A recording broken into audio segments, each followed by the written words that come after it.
الحمد لله نحمده ونستعينه ونستغفره ونؤمن به ونتوكل عليه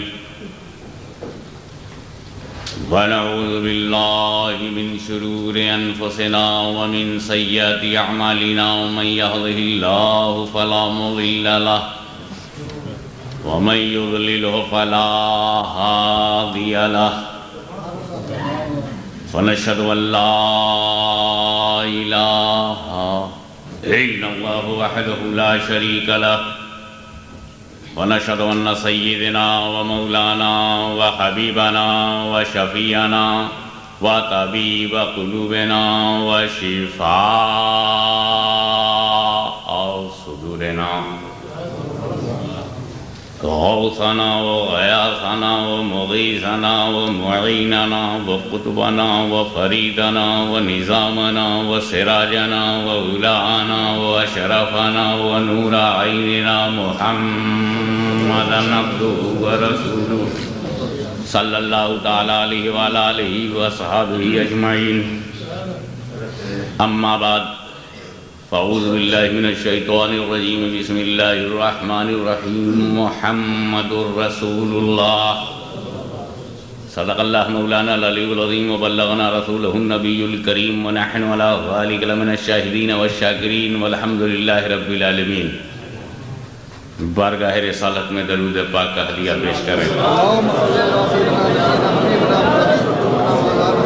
صلی علی سیدنا مولانا محمد مبارک وسلم رسول اور آل رسول پر ایک مرتبہ اور ہدیہ درود پیش فرمائیں اللہم صلی علی سیدنا جد الحسن والحسین وعلی آل سیدنا جد الحسن والحسین نبی اور آل نبی پر ایک مرتبہ اور بآواز بلند صلی اللہ علیہ نبی الامی والہ صلی اللہ علیہ وسلم صلاۃ و سلام علیہ یا رسول اللہ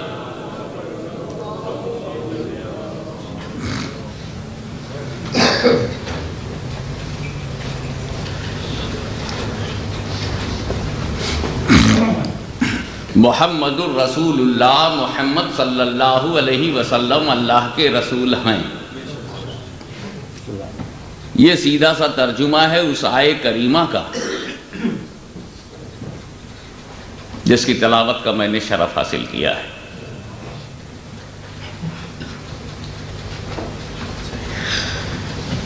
آیت کریمہ اللہ کا فرمان ہے ہر آیت اللہ کا کلام ہے جو میں بولوں گا وہ میری بولی ہوگی اور جو علامہ قمر الزماں فرمائیں گے وہ ان کا ارشاد ہوگا آپ جو کہیں گے وہ آپ کا کہنا ہے میں جو کہوں وہ میرا کہنا ہے اور جو خدا کہے تو یہ محمد رسول اللہ کہا کس نے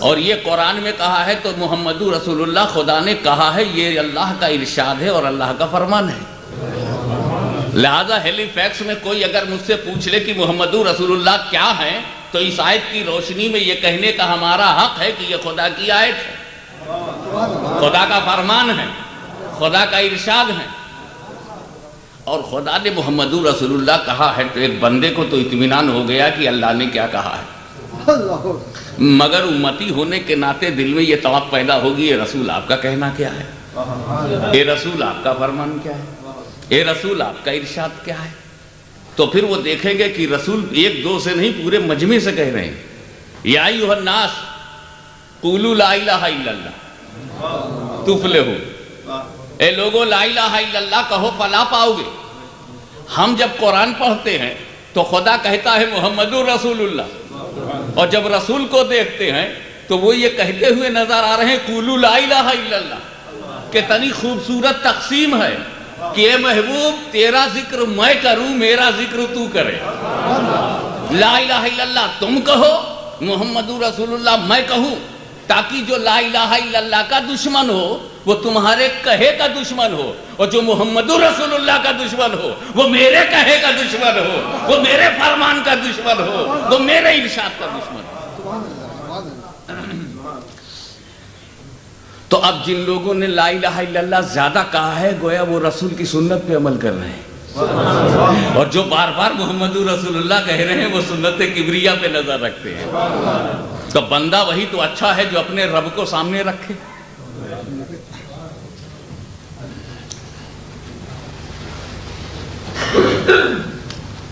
دیکھو ذکر اپنے ذاکر سے امپورٹنٹ ہوتا ہے.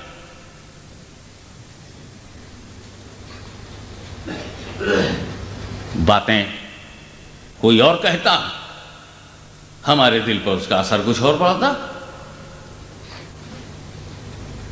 لیکن جب حضرت علامہ قمر الزماں بولنے لگے تو ہر دل یہی کہہ رہا تھا کہ میرے دل کی بات ہے. سبحان اللہ. جو تاثر پڑا ہے وہ ان کی شخصیت اور ان کی اہمیت کو بھی اس میں دخل ہے.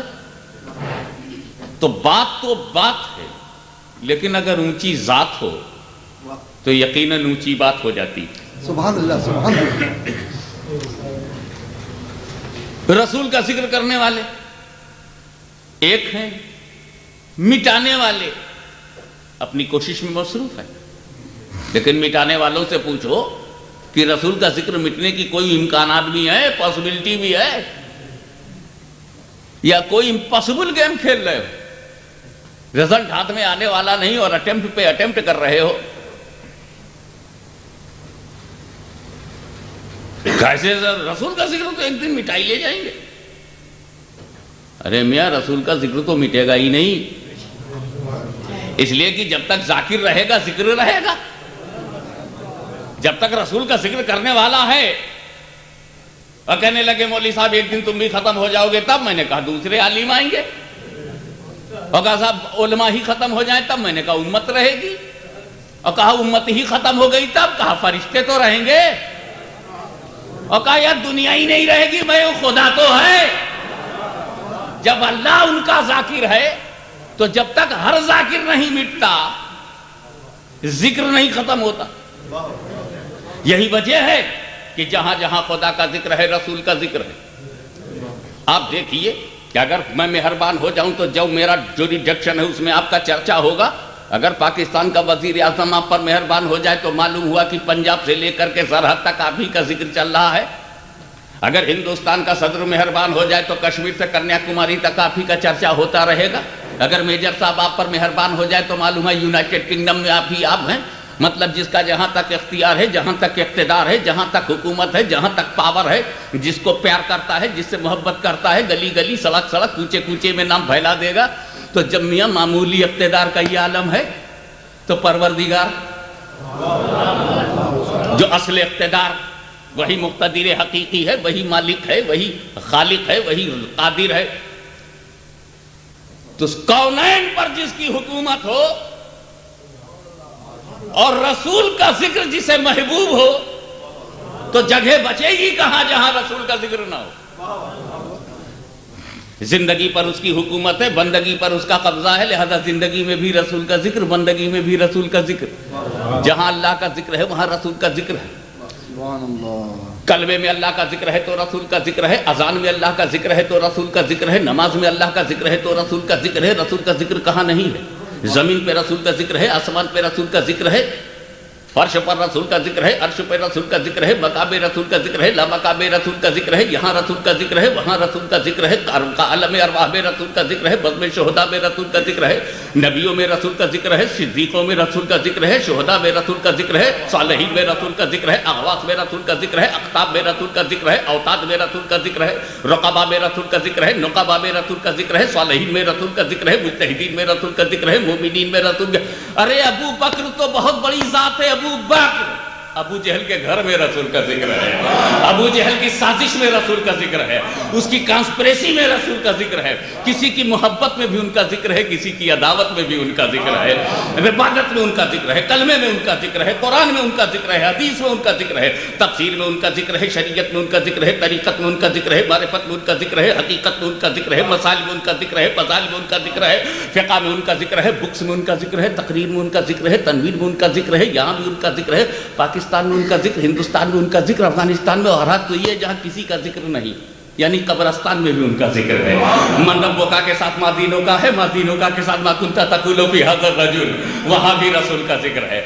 جہاں تم اندھیر مچائے ہو وہاں بھی ان کا ذکر ہے, جہاں اندھیرا مچا ہے وہاں بھی ان کا ذکر ہے. رسول کا ذکر ہر جگہ ہے. وہ کون سی جگہ ہے جہاں خدا کا ذکر ہو اور رسول کا ذکر نہ ہو؟ آسان میں اللہ کا ذکر تو رسول کا ذکر, کلمے میں اللہ کا ذکر تو رسول کا ذکر, قرآن میں اللہ کا ذکر تو رسول کا ذکر, حدیث میں اللہ کا ذکر تو رسول کا ذکر, مسجد میں اللہ کا ذکر تو رسول کا ذکر, خانقاہوں میں اللہ کا ذکر تو رسول کا ذکر, مسلمانوں کے گھروں میں اللہ کا ذکر تو رسول کا ذکر, انڈیویجول ہر ایک کے دل میں اللہ کا ذکر تو رسول کا ذکر. وہ کون سی جگہ ہے جہاں اللہ کا ذکر ہو؟ یہاں ذکر ہے, وہاں ذکر ہے, سب جگہ ذکر ہے. ایک صاحب کہنے لگے جہنم میں, میں نے سوچا ذکر کرتا تو جاتا ہی کیوں.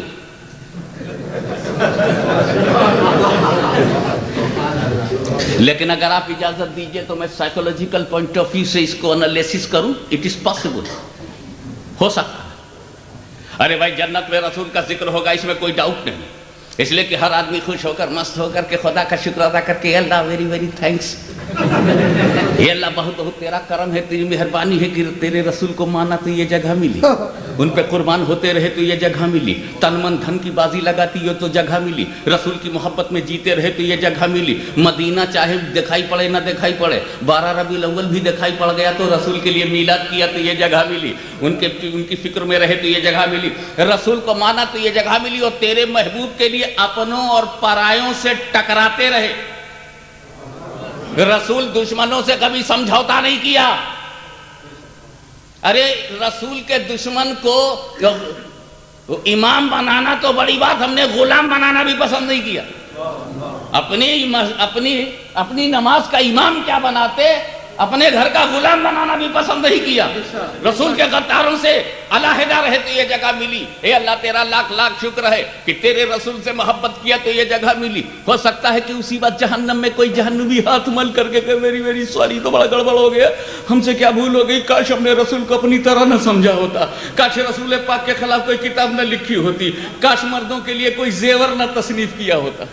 مردوں زیور عورتوں کے عنوان سے مردوں کی بارگاہ میں نہ پیش کیا ہوتا. کاش میں نے رسول کے علم غیب کو جانور اور پاگلوں کے علوم سے تشبیہ نہ دی ہوتی. کاش میں نے شیطان کے علم کی وسعت کو مانتے ہوئے رسول کو کم نہ بتایا ہوتا. کاش رسول کو اپنے جیسا بشر نہ سمجھا ہوتا. کاش رسول کو اپنا بڑا بھائی نہ سمجھا ہوتا. اپنی ایک ایک غلطیاں یاد کر رہا ہے. کاش جماعت کے چکر میں پڑھ کر میں نے دامن غوث اعظم نہ چھوڑا ہوتا, میں نے داتا کو کیا چھوڑا. ارے میری تو پوزیشن یہ ہو گئی کہ اب اس دل میں داتا نہیں, کچھ سمجھ میں آتا نہیں. جس دل میں داتا نہیں اس کو کچھ سمجھ میں آتا نہیں.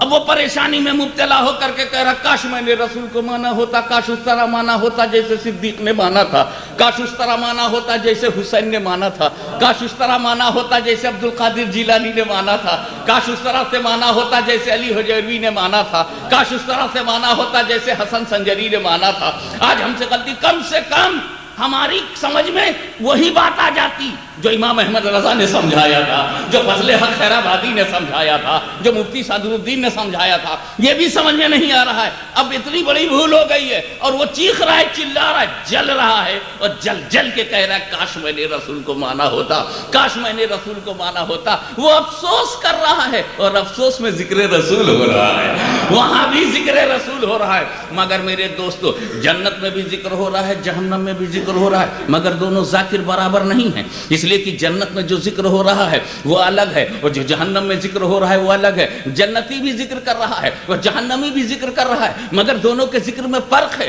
جنتی مسرور ہو کے ذکر کر رہا ہے, جہنمی مجبور ہو کے ذکر کر رہا ہے. اللہم صلی علی سیدنا مولانا محمد وعلی آل سیدنا مولانا محمد وبارک وسلم. صلاۃ و سلام علیک یا رسول اللہ. تو کوئی ایسی جگہ نہیں ہے جہاں اللہ کا ذکر ہو اور رسول کا ذکر نہ ہو. ایک جگہ ہے جہاں اللہ کا ذکر تو ہے, رسول کا ذکر نہیں ہے, اور وہ جگہ ہے جب آپ لائن کو پکڑ کر پٹکتے ہیں یا مرغے کو لے کر کے اس کی گردن پہ چھری رکھتے ہیں تو کہتے ہیں بسم اللہ اللہ اکبر, بسم اللہ اللہ اکبر, بسم اللہ اللہ اکبر, اللہ ہی کا ذکر کرتے ہیں. وہ جگہ آپ رسول کا ذکر نہیں کرتے. رسول کا ذکر نہ کرنا، بسم الرسول نہ کہنا ممنوع، حرام، اس لیے کہ تو نے اتنا نہیں سوچا کہ جس مرغ کو تو ذبح کر رہا ہے، جس بکرے کو تو ذبح کر رہا ہے، جس گائے کی گردن پر تو چھری پھیر رہا ہے، ذرا گائے کے دل سے پوچھ یہ مقام کون سا ہے، ذرا اس حلال جانور سے دریافت کر کی پوزیشن کیا ہے. اس کی گردن پہ تم چھری پھیر رہے ہو، اس کی شہرت کاٹ رہے ہو، اس کے جسم کا سارا خون باہر نکالنے والے ہو، وہ تڑپ تڑپ کے ٹھنڈا ہو جائے گا، اتنے مشکل مرحلے سے وہ گزرے گا. یہ مقام غضب ہے، یہ مقام ذبح، اور اس مقام ذبح پر، اس غضب و قہر کے مقام پر یاد رکھ، میرا خدا اگر رحمان و رحیم ہے تو قاہر و قہار بھی ہے، جابر و جبار بھی ہے. لہذا اس مقام ذبح پر قاہر کا ذکر کرو تو مناسب ہے، جبار کا ذکر کرو تو مناسب ہے، قہار کا ذکر کرو تو مناسب ہے. اس مقام پر رحمت عالم کو آواز نہ دو، رحمت للعالمین کا ذکر نہ کرو، کیونکہ نادان جان لینے کے لیے ان کا ذکر نہیں کرتے، جان بچانے کے لیے ان کا ذکر کرتے ہیں، زندگی کی حفاظت کے لیے ان کا ذکر کرتے ہیں.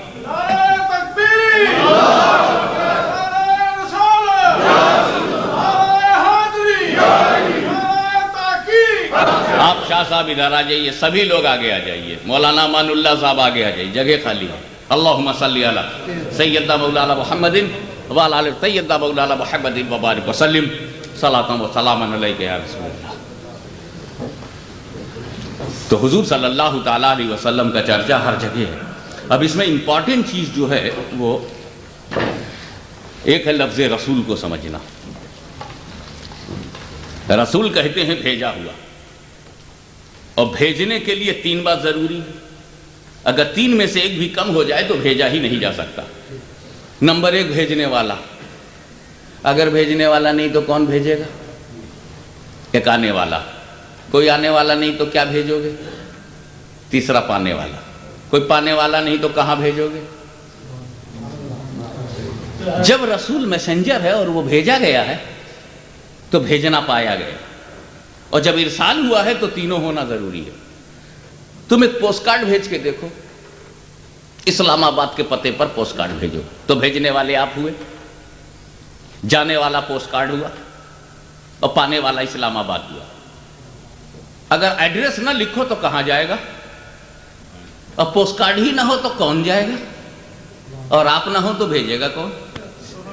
تو بھیجنے کے لیے 3 بات ضروری ہے. اس بھیجنے پر غور کیجئے. بھیجنا لفظ کوئی بہت امپورٹنٹ لفظ نہیں، اللہ کرے یہ بھیجنا آپ کے بھیجے میں آ جائے. تو خدا نے جو ہیلی فیکس بھیجا ہے مجھے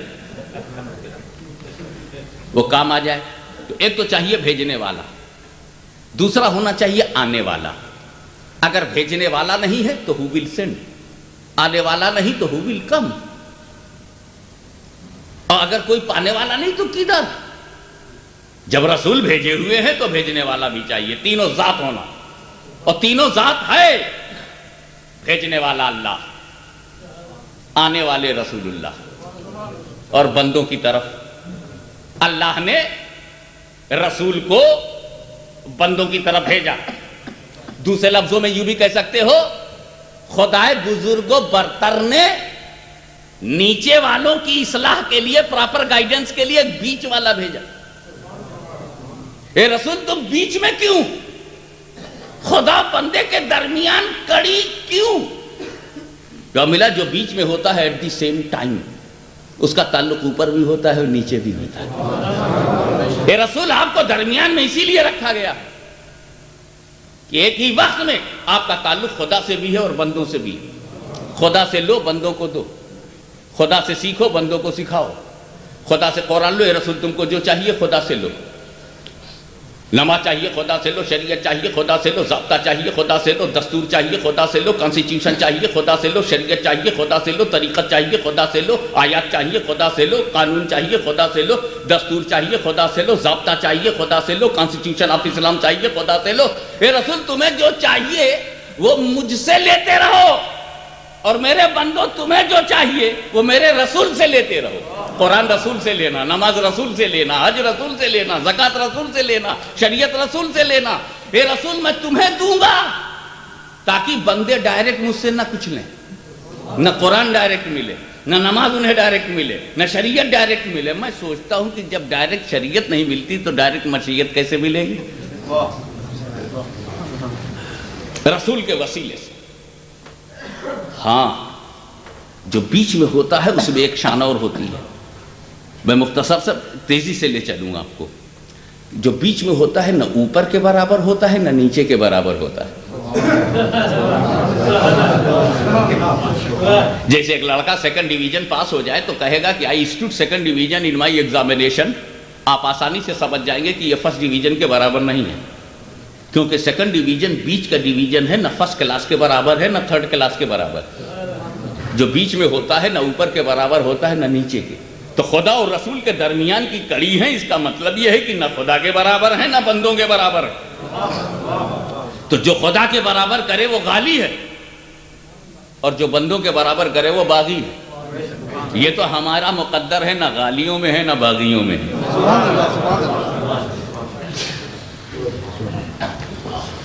محمد الرسول اللہ، محمد صلی اللہ علیہ وسلم اللہ کے رسول ہے.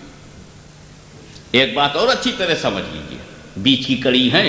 یہ بیچ والی انگلی اوپر والی سے ڈائریکٹ مل سکتی، ڈائریکٹ جب چاہے.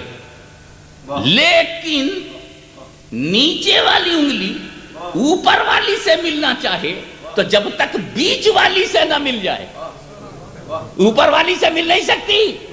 یہ رسول آپ خدا سے ڈائریکٹ مل سکتے ہیں، لیکن اگر بندہ اللہ تک جانا چاہتا ہے تو جب تک رسول اللہ کو نہ پا جائے اللہ تک جا نہیں سکتا. تو معلوم ہوا کہ کامیاب بندہ وہ ہے جو رسول اللہ تک جائے، جو رسول اللہ کے قرب میں جگہ بنا لے وہ آباد ہو کے آباد ہے، برباد ہو کے آباد ہے. رسول تک پہنچنا ہماری کامیابی ہے. جو لوگ رسول تک نہیں پہنچے، اچھا دو قسم سے پہنچتے ہیں. ایک ایماناً پہنچتے ہیں رسول تک، ایک امتحاناً پہنچتے ہیں. ایک ایمان لا کر کے پہنچتے ہیں اور ایک ایگزامینیشن کے لیے پہنچتے ہیں. جتنے صحابہ ہیں وہ سب رسول تک پہنچے. اور یہی عمر ابن خطاب کیا کہہ کے نکلے تھے جب ان کو انفارمیشن ملی؟ 20 مسلمان ہو گئے، چپ، برداشت کیے. 25 عرب became مسلم، برداشت کیے. 26 27 28 30 ہو گئے، برداشت کیے. 35 ہو گئے، 35 عرب مسلمان ہو گئے، برداشت کیا. جب ان کو پتا چلا 39 عرب became مسلم، برداشت کے باہر ہو گیا. بولے تو بہت ہے، ڈے بائی ڈے سب بڑھتے چلے جا رہے ہیں، تو بہت زیادہ ہو گئے. تلوار کھینچ لی. کعبے میں بیٹھے تھے، وہ تلوار کھینچ کر کے بولے کہ بہت ہو گیا. یہ 39 مسلمان ہو گئے، اب 40واں نہیں ہونے دوں گا. اب چل کر کے رسول کو معاذ اللہ ختم کر دیتا ہوں، نہ رہیں گے رسول نہ بنے گا مسلم. 39 پر سب ختم ہو جائے گا، 40واں ہوگا ہی نہیں. اور یہ کہہ کر کے نکلے 40واں ہونے نہیں دوں گا. اندھیرے میں چیلنج دیکھو، کفر کی حالت میں دعویٰ دیکھو، 40واں ہونے نہیں دوں گا. یہ جو لوگ بولتے ہیں نا 40واں مت کرو، یہ کوئی نئی بات نہیں ہے. یہ تو کفر کی حالت میں وہ بول چکے. اچھا 40واں ہونے نہیں دوں گا، یہ حضرت عمر نے کس حالت میں کہا تھا؟ ایمان کی حالت میں نہیں کہا تھا نا. معلومات 40ویں کی مخالفت کفر کی حالت کی علامت ہے. میں 40واں ہونے نہیں دوں گا. اور ادھر قدرت دیکھ رہی ہے، مشیت دیکھ رہی، چل 40واں ہونے نہیں دے گا. تو چل تو 40واں تو ہی ہے. تو چل تو 40واں تو ہی ہے. اور جب سنیوں نے سنا کہ فاروق اعظم 40واں ہے تو سارے سنیوں نے قسم کھا لیا 40واں نہیں چھوڑیں گے. یہ 40واں نہیں چھوڑیں گے. آپ دیکھو گئے تلوار لے کر اور وہاں راستے میں مل گئے، وہ بولے تم عمر کہاں جا رہے ہو؟ تمہارے رسول کے پاس جا رہے ہیں اس لیے۔ ارے پہلے اپنا گھر تو دیکھو۔ اب وہ گھر گئے، اے اللہ یہ کیا؟ کہا دیکھ لے چلنا ہے رسول تک نا، تو غصے میں لے جاؤں، پہلے غصہ ہی اپنے گھر میں اتار لے، چونکہ راستہ بدلنے والا اسی لیے پہلے ہی راستہ بدل دیا میں نے۔ بہرحال جو واقعہ ہے وہ آپ کے سامنے، وہ گیا۔ حضرت فاروق اعظم مومن کامل ہوئے، بارگاہ رسالت پہ حاضر ہوئے۔ جب تک رسول تک نہیں پہنچے تھے وہ ناکام آدمی تھے۔ دروازہ رسول کا کھلا، نگاہ عمر نگاہ رسول سے، نگاہ رسول نگاہ عمر سے ٹکراتی ہے، اور دامن عمر کو ہلا کر رسول پوچھتے ہیں کیا تمہارے ایمان لانے کا وقت نہیں آیا؟ تو جبین عقیدت و محبت کو جھکا کر وہ کہتے ہیں اشہدو ان لا الہ الا اللہ و اشہدو ان محمدا عبدہ و رسولہ۔ رسول تک پہنچنے میں وقت کا سب سے بڑا ظالم زبردست عادل بن گیا۔ جو ابو جہل کی طاقت تھا وہ مصطفیٰ کا قوت بازو بن گیا، اور اسلام کے لیے وہ زبردست بارگاہ رسول میں خادم اور پوری امت کا مخدوم بن گیا، زبردست شخصیت بن گئی۔ رسول مل گئے، رسول کا قرب مل گیا، رسول تک اس کی پہنچ ہو گئی۔ ایک جانا ہے کہ ایسا رسول تک پہنچا۔ ابو جہل نے بھی تو کوشش کیا تھا، مٹھی میں کنکری لے کر کے پہنچا تھا، بتا میری مٹھی میں کیا ہے؟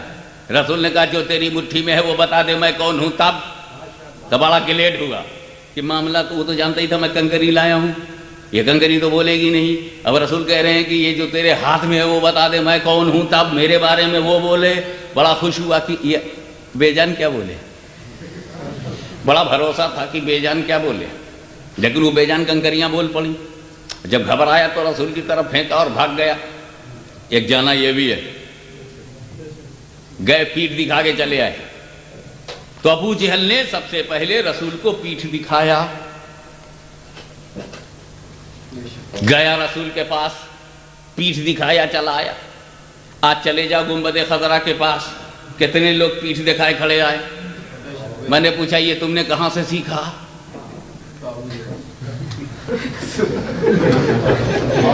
تو جب مدینے میں انتظامیہ ابو جہلیوں کے ہاتھ میں ہو تو جو کچھ ہو جائے کم ہے۔ ہم ادب سے کھڑے ہو کر صلوات و سلام پیش کرتے ہیں، وہ پیٹھ دکھائے ہوئے کھڑے رہتے۔ لیکن آپ نے یہ محسوس کیا کہ کنکریوں نے کن حالات میں کلمہ پڑھ دیا تھا؟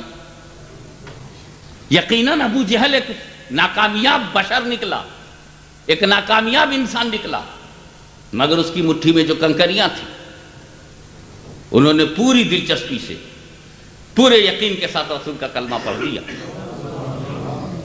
لیکن کنکریاں جو پڑھی گئی ہیں وہ کسی وفادار کی مٹھی میں رہ کر نہیں۔ کلمہ اسلام آباد میں پڑھتے ہو، میرپور میں پڑھو گے، کراچی کے ماحول میں پڑھو گے، یا ہندوستان میں جہاں مسلمانوں کی اکثریت ہے اس قصبے میں پڑھو گے، کیا بہادری!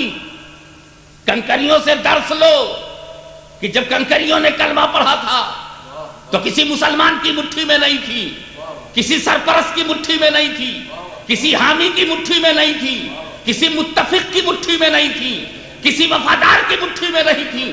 ابو جہل کی مٹھی میں ہے، ابو جہل کی پکڑ میں ہے، ابو جہل کی گرفت میں ہے، ابو جہل کے کنٹرول میں ہے، ابو جہل کے قبضے میں ہے، ابو جہل کے اختیار میں ہے، ابو جہل کے چنگل میں ہے، ابو جہل کی مٹھی میں ہے۔ لیکن جب رسول کی عزت و آبرو پر حملہ ہو گیا تو کنکری نے نہیں دیکھا میں کس کی مٹھی میں ہوں، اس نے نہیں دیکھا میں کس کے شکنجے میں ہوں، اس نے نہیں دیکھا کون سی آب و ہوا میں ہوں، اس نے نہیں دیکھا کس ایٹماسفیئر میں ہوں، اس نے نہیں دیکھا میری نیشنلٹی کہاں کی ہے، اس نے نہیں دیکھا میری قومیت کہاں کی ہے، اس نے نہیں دیکھا کہ حکمت کیا کہتی ہے، اس نے نہیں دیکھا مصلحت کیا کہتی ہے۔ پیغمبر کی آبرو پر اپنی زندگی کو داؤں پہ لگا دیا معمولی کنکریوں نے۔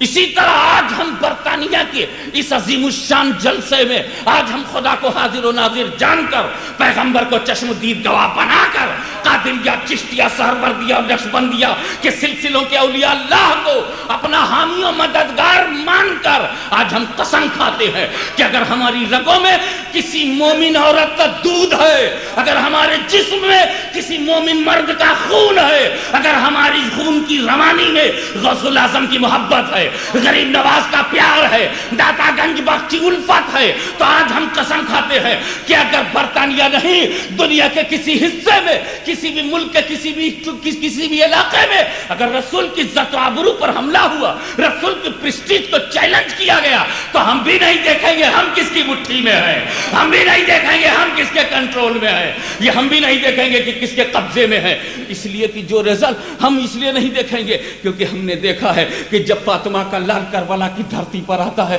کربلا کی دھرتی پر آتا ہے، اس کا محاصرہ کر لیا جاتا ہے، اس کو گھیرا جاتا ہے، وہ گھیر کر کے ایک داستان مکمل ہے آپ کے سامنے۔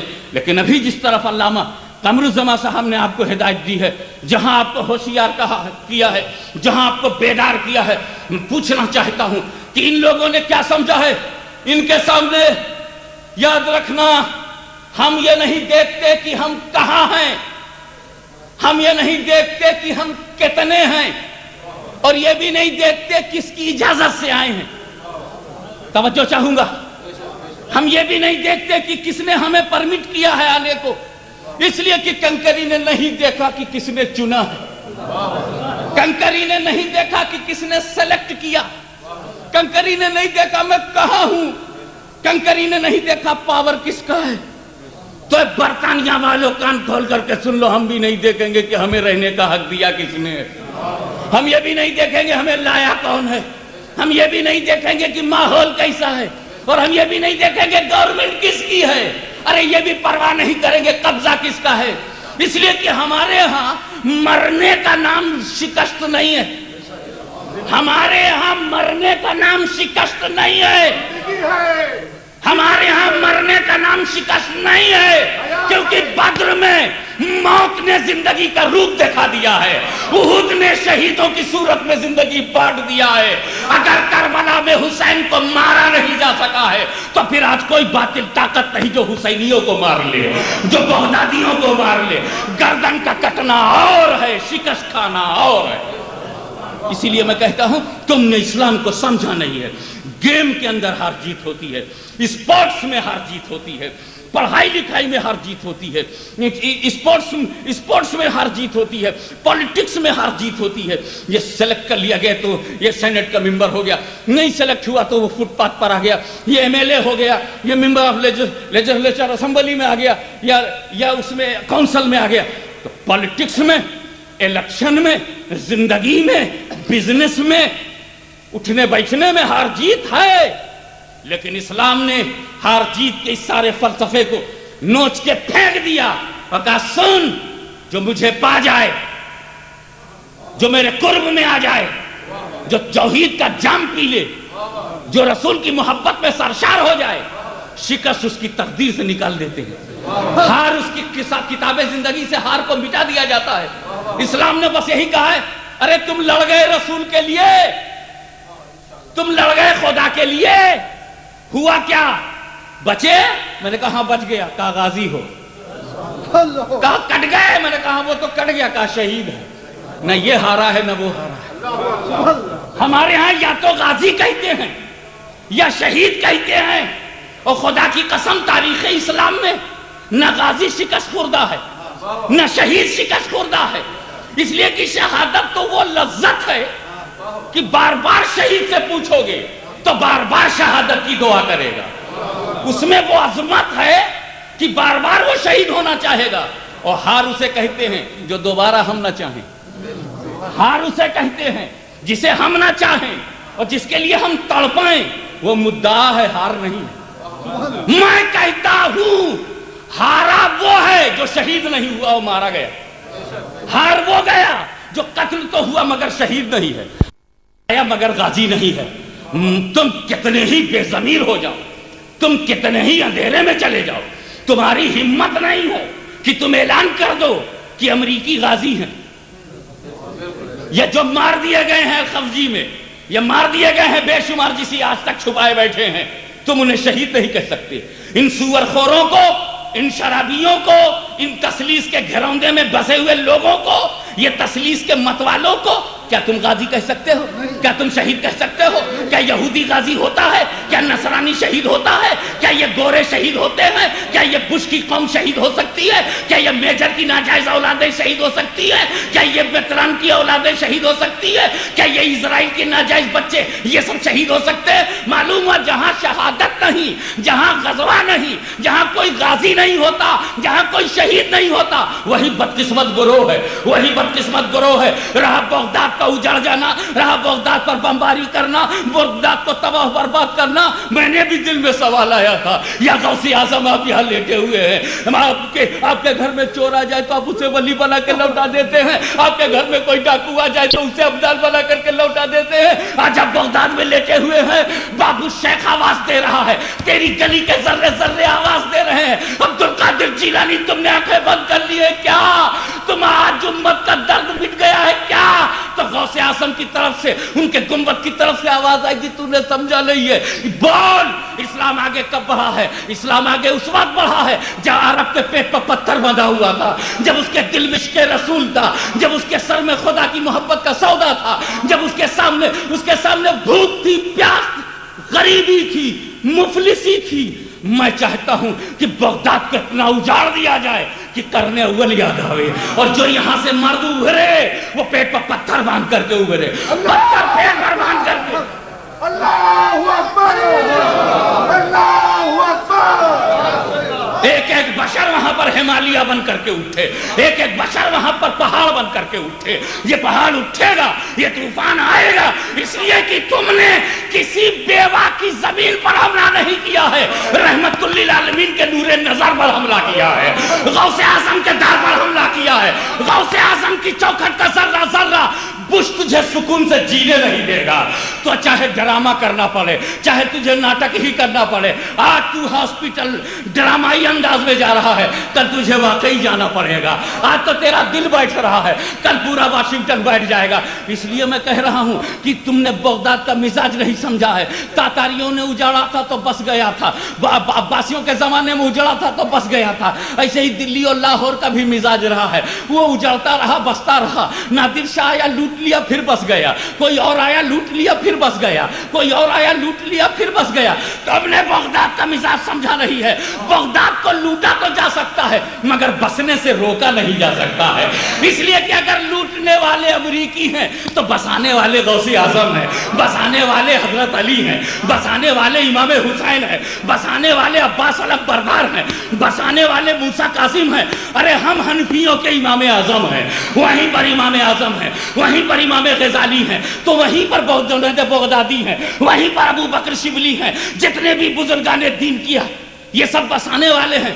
تم بغداد کو پھر اجاڑو گے، وہ پھر بسے گا. مگر مسٹر بش، اگر ایک بار ہم نے متحد ہو کر واشنگٹن کو اجاڑ دیا تو وہاں بسانے والا کوئی نبی نہیں ہے، بسانے والا کوئی غوث نہیں ہے، بسانے والا کوئی امام نہیں ہے. تم اجڑو گے تو بھکاری بن جاؤ گے، ہم اجڑیں گے تو درباری بن جائیں گے، تم اجڑو گے تو بھکاری بن جاؤ گے. ہمارا مزاج چلا رہا ہے. اسی لیے میں کہتا ہوں کہ بغداد کی اس لڑائی کو ہار و جیت کی اینک لگا کر کے نہیں، بلکہ بے ضمیر عربوں میں ایک ضمیر تو، یہ نامردوں میں ایک مرد تو تھا. بات تو یہ ہے جناب کہ میں اگر 10 کلو کا ہوں تو 20 کلو سے مقابلہ نہیں کرتا، میں اگر 100 کلو کا ہوں تو 200 کلو والے پہلوان سے ہاتھ نہیں ملاتا. اور یہاں مسٹر صدام حسین کو دیکھیے کہ وہ جانتے ہیں کہ میں اکیلا ہوں اور 30-32 باہر ہیں. جتنے چھوٹے بڑے شیطان ہیں سب اکٹھا ہو گئے، اور ان شیطانوں میں جتنے ہماری جماعت کے منافقین تھے ساتھ ہو گئے. اب یہ 30-32 ممالک ایک ساتھ ہو گئے ہیں تو ہماری ہار تو ڈیفینٹ ہے. پھر یہ ڈیڈ لائن سے باہر، جو ڈیڈ لائن تھی واپس کیوں نہیں ہو گئے؟ تو اس کا دیکھ میں صدام حسین ہوں، صدام حسین میرا نمونہ ہے امام حسین، میرا نمونہ ہے امام حسین. خود انہی سے پوچھو کہ کربلا جانے سے پہلے ریورس کیوں نہیں ہو گئے؟ امام مسلم کی شہادت کی خبر پاتے ہی کیوں نہیں منصوبہ بدل دیا؟ ان کا وہ سب ہوگا جو ان کے ساتھ ہوا ہے. محاصرہ ہوتا ہے تو ہونے دو، یہ اگر سینکشن کرتے ہیں تو کرنے دو. اس لیے کہ بغداد کی زمین کو شنشن سے دبایا نہیں جا سکتا، وہ کیونکہ عراق میں کربلا ہے اور وہ یزید کا شنشن جھیل چکا ہے۔ تو یاد رکھیے کہ یہ ہو کیسے گیا، یہ ہو کیسے گیا۔ آپ کی دلچسپی کے لیے، تاکہ آسانی سے آپ کے دل و دماغ میں ہر بچے کے بیٹھ جائے، آسانی کے لیے بتا دوں کہ دیکھو صدام کے معنی ہے بہت زیادہ دفاع کرنے والا، یہ مبالغے کا صیغہ ہے۔ جیسے فاعل ہوتا ہے کام کرنے والا، فعال ہوتا ہے بہت زیادہ کام کرنے والا، اسی طرح صدام فعال کی وزن پر ہے، بہت زیادہ دفاع کرنے والا، جھپٹ کر بہت زیادہ حملہ کرنے والا۔ ایک کے معنی میں شاہین کے معنی جو ہیں، جو شاہین کی صفت ہے وہ پیدا ہوتی ہے، اور ایک میں ڈیفنس کرنے والا۔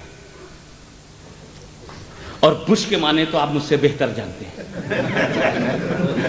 BUSH، بش، بش معنی کانٹے دار جھاڑی، خاردار جھاڑی۔ ہر جھاڑی بش نہیں ہے، چھوٹی سی کانٹے دار، اس کو بش کہتے ہیں انگریزی میں۔ تو بش ہے کانٹے دار جھاڑی۔ کچھ تعجب نہ کیجیے، اسی کانٹے دار جھاڑی میں سعودی عربیہ کا لمبا کرتا پھنس گیا۔ سبحان اللہ، سبحان اللہ۔ اب جب تک وہ پورا پھاڑ نہ لے، انہیں چھوڑنے والا نہیں۔ کیا آپ یہ سوچ سکتے تھے کہ جس جزیرۃ العرب سے یہود و نصارہ کو پیغمبر نے باہر کر دیا ہو، وہاں بلایا جائے؟ ہمارا سوال صرف اتنا سا ہے کہ ہاں مسلمانوں کے درمیان بھی جنگ ہوئی ہے۔ یاد کرو صفین کی اس لڑائی کو، جس میں حیدر کرار کے سامنے معاویہ بن ابی سفیان ہے۔ حضرت معاویہ رضی اللہ تعالی عنہ اپنی اجتہادی بنیادوں پر قصاص سے عثمانی کے تحت امیر المومنین حضرت علی سے مد مقابل بن کر کے کھڑے ہیں، تلواریں نکل آئی ہیں، صفیں بن گئی ہیں، اور قیصر روم نے اس وقت امیر معاویہ کے پاس پیغام کہلایا کہ تمہاری حکومت کو بچانے اور تمہاری حکومت کو اسٹیبلش و مضبوط کرنے کے لیے ہم اپنی فوج دینے کو تیار ہیں۔ اپنا سفیر بھیجا۔ امیر معاویہ نے جب یہ سنا کہ قیصر روم ہمارا تعاون کرے گا، فوجی مدد کرنا چاہتا ہے، تو جانتے ہو امیر معاویہ نے کیا جواب دیا؟ او سفیر، جا کر اپنے بادشاہ سے کہہ دو کہ یہ ہمارے مسلمانوں کے بیچ اپنا ذاتی مسئلہ ہے، اس کو ہم اپنے اسلام کے چوکھٹے میں، عرب کے چوکھٹے میں، اپنے اس میں فارمولے میں اس کو حل کر لیں گے۔ It is our personal matter. Don't interfere in our personal matter. اس سے بول دینا کہ اگر اس نے میری مدد کرنے کی کوشش کی اور فوج بھیجنے کا خیال کیا تو میں اپنے چچا کے بیٹے علی سے صلح کر لوں گا، اور دونوں مل کر کے اسے ماریں گے، دونوں مل کر کے اسے ماریں گے۔ اسی مدینے کی زمین پر، اسی صفین کی دھرتی پر، اسی سعودی عربیہ میں موجود علاقے میں علی جا رہے ہیں، اور اسی سیریا سے، جو سیریا فیصلہ نہ کر سکا، جو دمشق گمراہ ہو گیا، جو اسد کے چکر میں اندھیروں میں بھٹکنے لگا، اسی دمشق کے ذمہ دار نے، امیر شام نے، گورنر شام نے اس وقت کہا تھا کہ ایک طاقت، اے عیسائیوں یہودیوں، اگر ہماری مدد کرو گے تو میں علی سے صلح کر لوں گا اور دونوں مل کر کے تجھ کو ماریں گے، اس لیے کہ ہمارا ذاتی معاملہ ہے۔ اگر صدام حسین میں اور کویت کے درمیان کوئی آپسی اختلاف تھا تو اس کو آپس میں بیٹھ کر حل کیا جا سکتا تھا، عرب فریم میں حل کیا جا سکتا تھا، اسلامی فریم میں حل کیا جا سکتا تھا۔ اور اگر بش نے کہا تھا اے سعودیہ میں تیری ہیلپ کرنا چاہتا ہوں، اے فہد میں تیری مدد کرنا چاہتا ہوں، جس طرح قیصر روم نے معاویہ کی مدد کرنے کو کہا تھا، اگر بش نے فہد کی مدد کرنے کو کہا تھا، تو جس طرح معاویہ نے جواب دیا تھا، اے فہد نہیں جواب دیا، اے سعودیہ تو نے کیوں نہیں جواب دیا،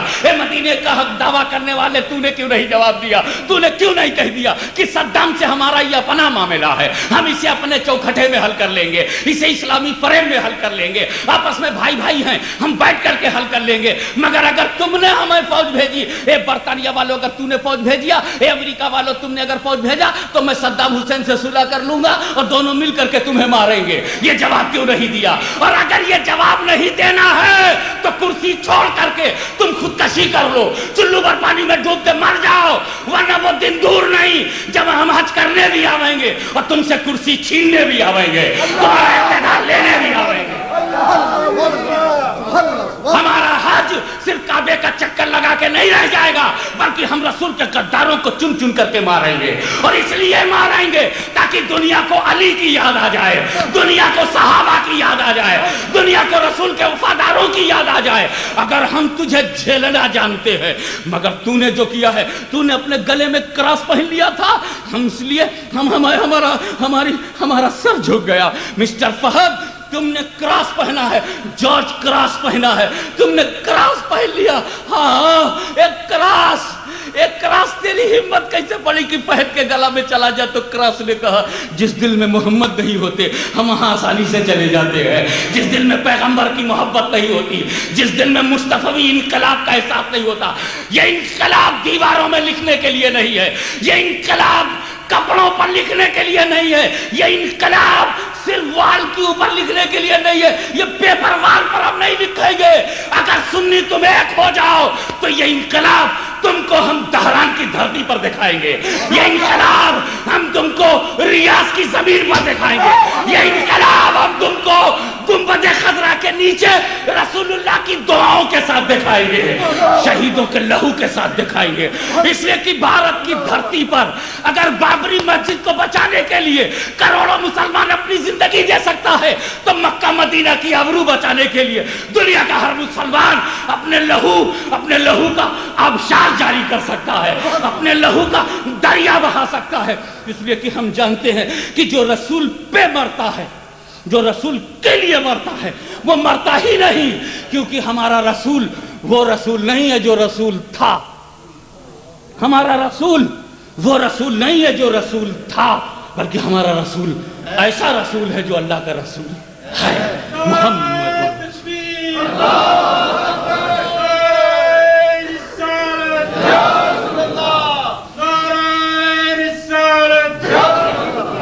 مولا تعالیٰ اس انقلاب کی ہم جوانیاں لٹائیں گے، انقلاب لائیں گے کہاں؟ مدینہ میں۔ یہ جواب تیرے ضمیر کو دینا ہے۔ جوانیاں لٹائیں گے اپنی، انقلاب لائیں گے کہاں؟ اور جب پکارا آپ نے، کون؟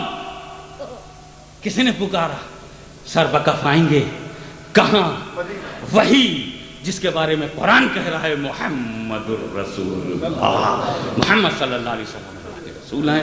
وآخر دعوانا ان الحمدللہ رب العالمین۔ میں تمامی حالیان فیکس کی طرف سے، حالیان حالی فیکس کی طرف سے اور یوتھ لیگ حالی فیکس کی طرف سے علماء کرام کا اور بالخصوص قبلہ ہاشمی صاحب کا تہہ دل سے شکر گزار ہوں۔ انہوں نے اپنی گناہ و مصروفیت کے باوجود قدر رجا فرمایا۔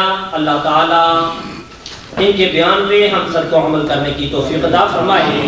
1 منٹ کے لیے کھڑے ہو جائیں، صلاۃ و سلام پڑھتے ہیں اور قبلہ دعا فرمائیں گے۔